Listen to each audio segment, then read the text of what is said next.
On est vraiment heureux de vous donner rendez-vous tous les samedis pour les soirées Free Worship Unité. Alors, passez le mot, on vous attend.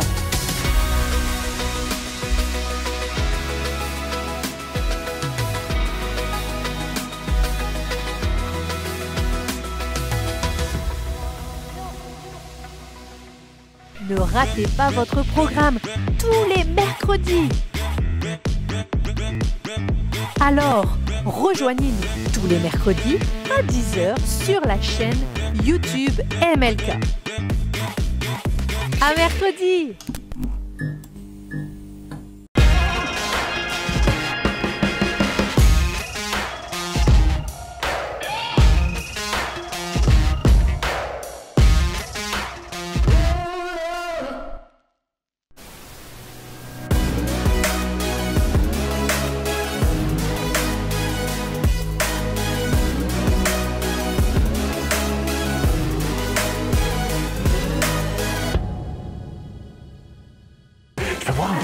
J'ai super soif déjà, je parle beaucoup, je sais pas.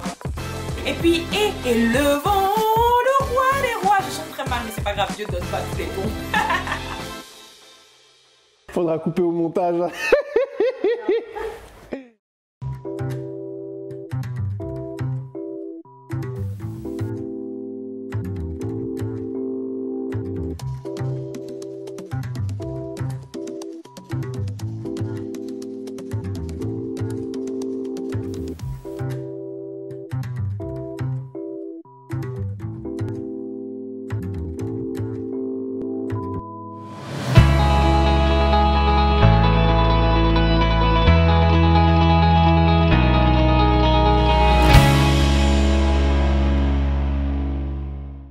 Bonjour mesdames, j'espère que vous allez bien. Aujourd'hui, notre petite capsule a pour titre « Ton père, ton confident, ton ami ». Vous allez voir, c'est une réflexion que j'ai trouvée intéressante pour moi, alors je vais la partager avec vous, tout simplement. Je suis contente de vous retrouver. On va partir sur Matthieu 3, 16 et 17, je vais vous le lire.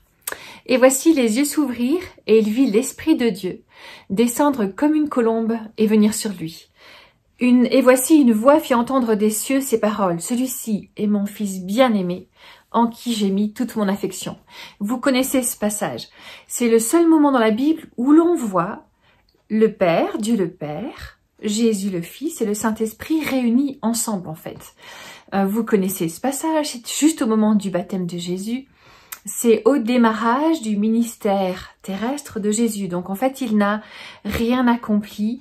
Dieu le Père est fier de Jésus, son Fils, alors qu'il n'a rien fait. Donc la fierté du Père n'est pas basée sur les compétences ou même l'obéissance, ni les résultats de son Fils, en fait, que Jésus aurait accompli, puisqu'en fait, il n'a pas démarré son ministère sur la vie terrestre. Et puis, il y a la présence du Saint-Esprit qui est là à ses côtés. On voit aussi Jésus qui nous parle du Saint-Esprit quand il s'en va, avant qu'il monte au ciel, après la résurrection. Il dit « Il vaut mieux que je m'en aille pour que le Saint-Esprit puisse venir. » En fait, il vous est avantageux que je m'en aille, puisque le Saint-Esprit va venir ensuite. Et donc, le Saint-Esprit va prendre une présence dans notre vie beaucoup plus importante que là, dans forme de colombe. Le Saint-Esprit est une personne, Jésus le Fils est une personne, Dieu le Père est une personne. Ça, c'est un des mystères de la Trinité, en fait. Ils sont trois en un. Ils sont trois en un, c'est ça que je veux dire. Les trois sont réunis en un, c'est Dieu qui a trois facettes. Le Père, le Fils, le Saint-Esprit. Nous aussi, Dieu nous a créés trois en un. On est âme, corps et esprit. Vous pouvez interagir avec moi en tant que Rachel, la femme d'Éric, ou en tant qu'amie, ou en tant que thérapeute. Et pourtant, je suis la même personne, avec trois approches différentes. Ça, c'est une des grandes clés quand vous êtes proche de moi dans ma vie. Si vous êtes proche de moi, vous verrez que ceux qui sont proches de moi le savent. Vous savez que si vous avez besoin d'interagir avec moi en tant que thérapeute, j'ai besoin que ça soit clair entre nous aussi. On est amis aussi, mais je mélange pas toutes les casquettes. J'interagis avec une personne en tant qu'amie, et puis si elle a besoin que je sois en tant que thérapeute, il faut qu'elle me le dise, que dans ma tête, moi, je switch en fait. Je me mets en position de thérapeute pour que mon discours soit adapté à la situation et à la personne qui est en face de moi, à mon ami si c'est le cas. Donc nous aussi on le fait, d'interagir différemment. On est la fille de quelqu'un, on est peut-être la maman de quelqu'un, on est peut-être l'épouse de quelqu'un, on est peut-être l'amie de quelqu'un. Donc nous aussi on a plusieurs rôles. Et cette réflexion, on peut la pousser plus loin et la porter à notre relation avec Dieu en fait. Comment est-ce que nous interagissons avec Dieu? Parfois j'entends des gens qui me disent... Moi, j'ai du mal à connecter avec Dieu. De toute façon, c'est intellectuel, mais mon âme connecte pas. Il y a des choses que je sais ici. Oui, Dieu m'aime, on me le dit. Dieu est mon Père, mais je le vis pas à l'intérieur de moi. Et il y a parfois un décalage entre ce que je ressens, ce que je sais, ce que je pense, ce que l'on me dit, ce que je dis à quelqu'un d'autre. Donc en fait, je voudrais, avec notre capsule aujourd'hui, déclencher une réflexion en vous, déclencher une réflexion en toi, sur comment le fait de te positionner dans ta relation avec Dieu. Comment tu interagis avec Dieu? Est-ce que tu interagis avec Dieu le Père? Est-ce que tu interagis avec Dieu le Fils? Ou est-ce que tu interagis avec le Saint-Esprit en fait? Visualise bien les trois comme une personne et avec lequel es-tu le plus confortable. En fait, je voudrais tout simplement vous partager comment moi je les vois. Dieu, le Père, pour moi, il a vraiment cette place d'autorité. C'est mon esprit qui interagit avec lui. Quand j'ai besoin de réfléchir à une dimension spirituelle ou que je lui demande une révélation ou que je veux parler de notre avenir ou que je veux parler de quelque chose que je ne comprends pas. Vous voyez, quand il y a une notion de débat, en fait, moi j'aime bien débattre avec Dieu. C'est avec Dieu le Père que j'interagis. Alors ça peut être compliqué parfois quand on n'a pas eu des bonnes relations avec son Père, mais voilà comment moi je positionne Dieu le Père. Avec moi ça se passe bien, j'aime discuter avec mon Père, donc la conversation avec Dieu le Père, elle est naturelle pour moi. C'est du domaine, dans le domaine du débat en fait, entre lui et moi. Puis ensuite Jésus, Jésus le Fils, pour moi il est le fiancé qui va revenir me chercher en fait. Il est le fiancé à qui l'Église est promise. Il y a cette notion de confidence avec lui. Ça va être mon âme qui va interagir avec Jésus, le fiancé, mon fiancé. Ça va être mes états d'âme que je vais partager, mes tristesses, mes joies, mes émotions, les sentiments qui en découlent. En fait, ce que je vais ressentir à l'intérieur qui va être plus dans l'émotionnel. C'est avec lui que je vais le partager, c'est lui que je vais visualiser. Encore une fois, pour moi, ça se passe bien parce que j'ai une relation avec Eric, mon chéri, qui est super, pour laquelle on a beaucoup travaillé.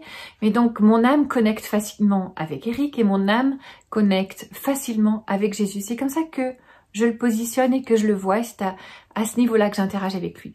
Puis le Saint-Esprit, il est le conseiller, il est l'ami, celui qui marche à mes côtés en fait. Aux côtés de qui marche à mes côtés, celui qui est là pour souffler à mon oreille, cette fameuse petite voix, la petite voix du Saint-Esprit, qui me dit attention à ça, attention à ci, t'as pas vu ça, regarde. C'est vraiment l'ami fidèle sur qui je peux compter, qui est là, et je le visualise comme une personne à côté de moi, avec qui je peux discuter, interagir et puis faire réagir mon esprit, mon âme aussi. Et donc le Saint-Esprit va être plus là dans mon oreille, donc je le place plus au niveau du corps en fait. Je le visualise à côté de moi. Donc vous voyez trois approches de Dieu dans la Trinité avec les trois personnes différentes.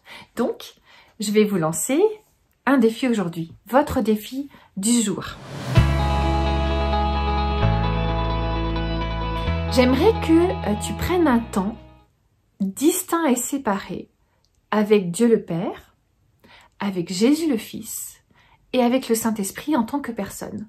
Donc comme tu veux, comme tu as l'habitude, tu prends un temps d'écoute, un temps de silence et tu t'adresses à Dieu le Père, à Jésus le Fils et à la personne du Saint-Esprit en ouvrant ton oreille spirituelle, ton oreille physique à leur écoute en fait. Chacun séparément. Prends 3 temps distincts dans lesquels tu te positionnes dans l'écoute d'une des personnes de la Trinité en fait, d'une des 3 personnes de la Trinité. Si tu te rends compte qu'il y a une des interactions qui est beaucoup plus difficile que les autres, peut-être que tu as des blessures liées à ton père et que Dieu le Père, ça te semble impossible, peut-être que tu as des blessures au niveau de l'âme, avec des rencontres amoureuses qui se sont mal passées, etc. Donc Jésus en tant que fiancé, c'est compliqué. Peut-être que tu es seul dans la vie, que tu te sens seul ou que tu as des difficultés à créer des amitiés. Et donc le Saint-Esprit, le conseiller, ça va être compliqué. Si tu décèles qu'il y a des blessures et des connexions qui sont difficiles à faire, eh bien, choisis, engage-toi, prends la décision de te faire aider, en fait, tout simplement, de chercher des solutions pour que cette connexion puisse avoir lieu. On a besoin de connecter avec Dieu, le Père, Jésus, le Fils et le Saint-Esprit dans les 3 dimensions. Donc, regarde s'il y a des blessures qui se sont installées et va plus loin, ne reste pas bloqué avec tes blessures. Choisis de t'engager à trouver des solutions. Et puis, ensuite, tu vas pouvoir développer cette relation à 3 phases, en fait, avec 3 approches. Tu verras, c'est une richesse incroyable. Parce qu'en fait, du coup, qui tu es en 3 morceaux aussi, âme, corps et esprit, vont pouvoir interagir avec Dieu dans toute sa globalité. Et puis, la dernière partie de mon défi, c'est que j'aimerais que tu en parles avec des amis, en fait. Que tu en parles avec un groupe d'amis, avec des sœurs, avec ton conjoint si tu es marié, parce que quand on prend le temps d'expliquer ce que l'on vit et ce que l'on ressent, en fait, on le comprend mieux, on le digère mieux, etc. Donc voilà mon défi pour aujourd'hui.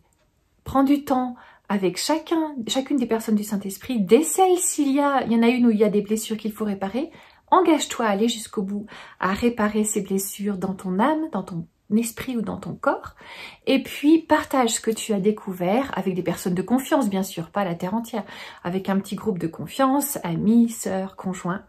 Et puis la prochaine fois que tu passes du temps avec Dieu, eh bien prends le temps de visualiser. Si tu t'adresses à Dieu le Père ou à Jésus le Fils ou au Saint-Esprit, le conseiller qui est là à tes côtés. Voilà, je voudrais ainsi t'encourager à grandir en fait dans ta relation avec Dieu. On a toujours la chance de pouvoir découvrir une étape de plus. Et je voudrais prier pour toi. Seigneur, merci pour ma sœur, pour mon amie qui est là et qui écoute mes paroles. Seigneur, viens parler à son cœur, à son âme, à son esprit, à son corps. Fais-lui du bien et donne-lui de te découvrir avec une dimension toute nouvelle. Seigneur, donne-nous à chacune de continuer de grandir avec toi, toujours plus proche de toi, Seigneur, jusqu'au jour où tu viendras nous chercher et nous prendre avec toi. Merci pour qui tu es. Amen. Amen. Sois béni, passe une bonne semaine et à très bientôt.